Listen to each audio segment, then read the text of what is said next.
Hi. I am with Joe Heywood at our Kazoo Books annual author hop this year.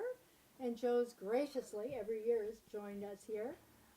Joe, you have been writing for a long time. Yeah, since my first publication was in 1985, so whatever that works, 32 years. Okay, and while you were still working in the corporate world. I was still in the corporate world. I had three of my first three novels were published then, and I was working on a fourth one, but I got promoted a couple of times, and I just didn't have time to follow through with it until I retired then. Okay.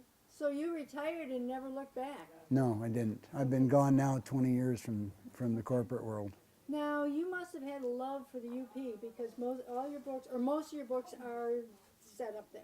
I went to high school in the UP. My dad was career Air Force, and we ended up there in my sophomore, junior, and senior year. And so I graduated from a small UP high school, 58 students in my graduating class. But I fell in love with it when I first saw it, and I've been going back and forth there ever since. Because you now spend about 6 months up there anyway. We live in Alberta on a Michigan Tech forestry campus 6 months of the year. Now, you do that for a couple of reasons. Your books, your main character in your Grady Service novels, Grady Service is the name of your character. Right.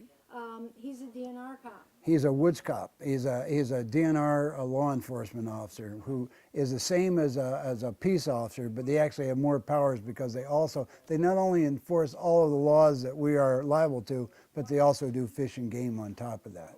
And most of them are federal deputies as well. Most people don't know that. That's what I was going to say. Yeah. These guys can do the stuff that the federal officers right, can do too. Right. Because there's a lot going on up in that UP that can be hidden. It's true of any isolated area, but I think it's true of the UP. That's the closest really isolated, semi-isolated area that we have to where we live here. But you do something that most authors don't. You actually get up close and personal to your subject matters. For 18 years, this was my 18th year, I've had the privilege of being in trucks with these officers, men and women, all around the state for 18 years. So I've got over a year in a truck on patrols with them. And they take me every place, into everything they get into, you know, suicides, you name it, see it all. And they allow me, when we're going into stuff, to ask them, what are you thinking now? What are you weighing? What factors are you looking at? So I can try and capture authentically how their minds are playing the things that they're facing. And that's a huge benefit for an author to have. And like I said, it's a privilege that the state lets me do this. You do carry a notebook then? I don't usually. I carry a notebook in a closed pocket, but I don't make notes until I'm done for the day. I don't want to distract anything. Right. Okay. Same. I also use a camera too, but I'm pretty secretive about using it. Okay. And I don't take pictures of anything that would interrupt the judicial process, because none of these cases are adjudicated when I'm involved in them. Well, and you disguise them when you talk about them in the book too. I mean, you're writing fiction. I'm writing fiction, but I just use the stuff that I see in a truck as a starting point for creating something else. These are not biographical characters in any way.